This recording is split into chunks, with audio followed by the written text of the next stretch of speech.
നിങ്ങളുടെ ഇഷ്ട പരമ്പരകൾ എക്സ്ക്ലൂസീവായി സൺ നെക്സ്റ്റ് ആപ്പിലൂടെ തികച്ചും ഫ്രീ ആയി ഇപ്പോഴേ ആപ്പ് ഡൗൺലോഡ് ചെയ്യൂ.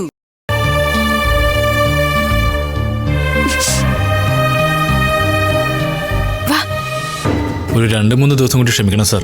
ഫണ്ട് ട്രാൻസ്ഫർ ചെയ്യാൻ ചില ഒഫീഷ്യൽ പ്രോബ്ലംസ് ഉണ്ട്. അതെല്ലാം 2 ദിവസം കൊണ്ട് ക്ലിയർ ആവും. ഇല്ല, വേറെ പ്രോബ്ലംസ് ഒന്നുമില്ല. ഇത്രയും നാളെ ഞാനല്ലേ സാർ എല്ലാം ഡീൽ ചെയ്തത്. ഇനിയിപ്പോൾ അതിനൊരു മാറ്റം ഉണ്ടാവില്ല. Okay sir, thank you. എന്താ പ്രശ്നം? ചില ഫയലുകൾ ചേച്ചി വരാതെ ഒപ്പിടില്ലെന്ന നിലപാടിലായിരുന്നു ദർശന ഇതുവരെ. ബാംഗ്ലൂരിലേക്ക് നമുക്ക് കുറച്ച് ഫണ്ട് ട്രാൻസ്ഫർ ചെയ്യണമെങ്കിൽ ആ ഫയലുകൾ ഒപ്പിട്ടേ പറ്റൂ. അവൾക്ക് ഇതിനൊക്കെ എവിടെയാ സമയം? അവള് ഗുണ്ടകളെ പിടിക്കാൻ പിന്നാലെ നടക്കുകയല്ലേ. ചില കടലാസ് കമ്പനികളുടെ മറവിലാണ് നമ്മുടെ കമ്പനിയിലേക്ക് ഫണ്ട് ട്രാൻസ്ഫർ ചെയ്യുന്നതെല്ലാം. അതിൻ്റെ ചില ഇടപാടുകളിൽ ദർശനയ്ക്ക് എന്തോ സംശയം തോന്നിയിട്ടുണ്ട്.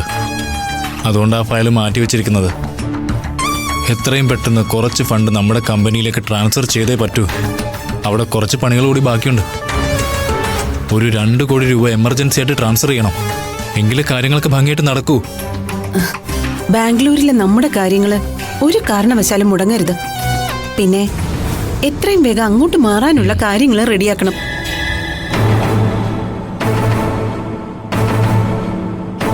ശ്രേയക്ക് ബാംഗ്ലൂരിൽ എവിടെയെങ്കിലും ഒരു ജോലി കിട്ടിയെന്നും പറഞ്ഞ് ആദ്യം അവൾ അങ്ങോട്ടേക്ക് അയക്കണം. അത് കഴിഞ്ഞ് അവൾക്ക് അവിടെ ഒറ്റയ്ക്ക് നിൽക്കാൻ പ്രോബ്ലമാണ് എന്ന് അവളെ കൊണ്ട് പറയിപ്പിക്കണം. അച്ഛനും അമ്മയും കൂടെ വേണമെന്ന് അവൾ വാശി പിടിക്കണം. അങ്ങനെ വേണം പതിയെ നമുക്കിവിടുന്ന് ബാംഗ്ലൂരിലേക്ക് മാറാൻ.